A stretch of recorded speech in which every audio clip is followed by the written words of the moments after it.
The government's Interoperable Open Network for Digital Commerce, or ONDC, has been launched in Bengaluru for the first big test. ONDC is aimed at helping small retailers go online to reduce the dominance of the likes of Amazon and Flipkart. So how does it work, and can it really challenge the e-commerce heavyweights? Shilpa Ranipeta joins us now to explain. Now, Amazon is a closed loop where the entire process of buying is taken care by the platform. But ONDC has different parts to this. Now, there's a buyer side, that's a buyer side app that you use, a seller side app for the sellers, a logistics provider, and a gateway that's connecting everything.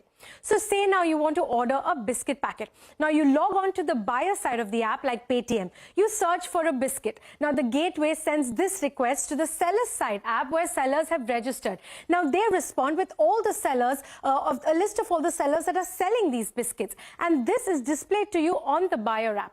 Then you pick a seller, you place the order with the seller. Now the seller fulfills it and the logistic provider that you pick delivers the order to you. Now this helps sellers because even small kirana stores can go online by just registering with one seller-side platform for a negligible cost and be visible to buyers across apps. Now my colleague Haripriya Suresh is also on ground with a seller who received his first few orders through ONDC today. Today, we're here at Green Mart in Indranagar, one of the 200 grocery stores that have been onboarded onto the platform for this phase of the trial. And this trial is ONDC's big test.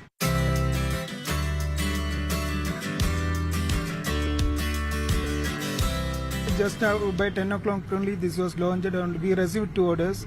The delivery partner came here within 15 minutes after receiving the order.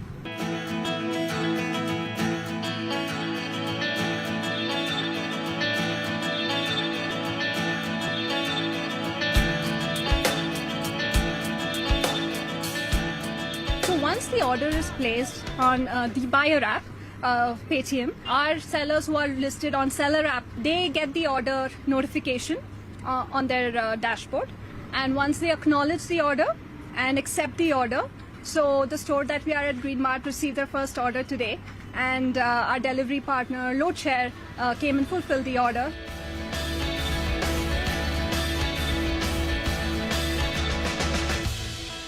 Currently, Paytm, Spice Money and My Store have been onboarded on the buyer side as buyer side apps, and a whole host of apps like Seller App, Bizom, GoFrugal among others are on the seller side. And Loadshare and Dunzo have been onboarded as logistic partners. Now, more apps will come on, like Kotak Mahindra Bank and IDFC's bank apps are also expected to be onboarded on the buyer side. However, e-commerce majors like Amazon and Flipkart are yet to integrate ONDC on their platforms. Well, the big national story is Shashi Tharoor and Mallikarjun Kharge are the contenders for the next president of the Congress party. Kharge is the front-runner. He has the backing of large sections of the party, including the senior leaders. A third leader, former Jharkhand Minister K.N. Tripathi, also filed his nomination. Polling will take place on the 17th of October, results to be announced on the 19th. Parikshit Luthra standing by to take us through the race for the presidential elections at the Congress party. Parikshit. The Congress party has been facing several leadership challenges over the past few months. After several controversies and high drama, 3 candidates have filed their nomination for the election of party president, set to be held on the 17th of October. This is for the first time after 20 years that the Gandhi family is not participating in the internal election process of the Congress party. So who are the key candidates? Mallikarjun Kharge, he's the front runner in the race and has the backing of the Gandhi family. He came into the race after Rajasthan Chief Minister Ashok Gehlot's rebellion. Digvijay Singh also backed out of the race in Kharge's favour. He's the leader of the opposition in the Rajya Sabha, a 3-time MP, 9-time MLA from Karnataka. He's someone who has the largest backing in this election. His support group also includes dissidents or G23 members like Manish Tiwari, Prithviraj Chavan and even Ashok Gehlot for that matter. Shashi Tharoor, let's speak about him. Author, 3-time MP, the chairman of the Parliamentary Standing Committee on IT. He is the other candidate. A former Minister of State for Human Resources and External Affairs, also an Under-Secretary at the United Nations. Tharoor says he's not a G23 candidate. He's someone who had also met Sonia Gandhi before contesting, a move seen as an effort to take the Gandhi family's approval or blessings before contesting. He said, a fresh leader, not jaded by being entrenched within the current system, for too long can energize the party. He also went on to say that the Gandhi family is and remains the foundational pillar of the Congress, our moral conscience, ultimate guiding spirit, unquote. You also had one surprise candidate, K.N. Tripathi, who is in the limelight now. Former Jharkhand minister and Congress leader, he is a former Indian Air Force officer who first contested an election from Daltonganj in 2005 and lost. Won the 2008 Assembly election and became a minister. He has filed his nomination. But the contest really is between Mallikarjun Kharge and Shashi Tharoor. I represent a vision to take the party forward in a different way. The party has had some great successes in its storied history. But for some years now, we have been suffering setbacks. And the question is, how do we stop those setbacks, change the narrative and move forward? So I want to say to all of you, I am here to be the voice of all these party workers. And I hope that my campaign will appeal to them and will represent a way forward for the party. मैं जो लड़ाई हमेशा लड़ते हुए आया हूं और लड़ना चाहता हूं कि कांग्रेस पार्टी के जो उसूल हैं, जो आइडियोलॉजी है, उस आइडियोलॉजी के साथ मैं बचपन से जुड़ा हूं। मैं यही अपील करूंगा सारे हमारे डेलीगेट्स जो वोटर्स हैं वो मेरे पक्ष में ज़्यादा से ज़्यादा बहुमत बनाकर मुझे जिताएंगे, ये आशा करता हूं। And as Putin annexes 4 regions of Ukraine, there are many towns where Ukraine was able to hold its ground and, in fact, push back Russian troops.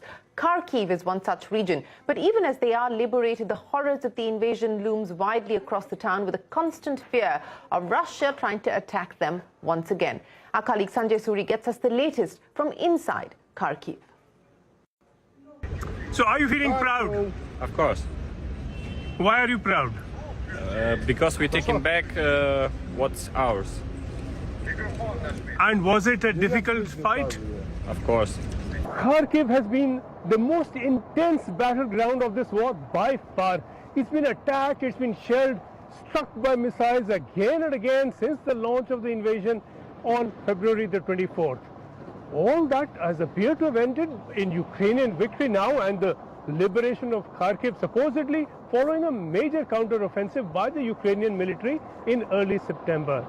But just 2 days back, on Tuesday this week, the city was struck in missile attacks that destroyed a power facility, leaving about 18,000 people without electricity. The liberation of Kharkiv has been much celebrated, but there isn't anyone here who is not keeping fingers crossed. And behind here, the Opera House was hit in a missile attack, and across from it, the business center absolutely destroyed. And this another building, home to a number of offices and businesses, bombed beyond repair, it seems.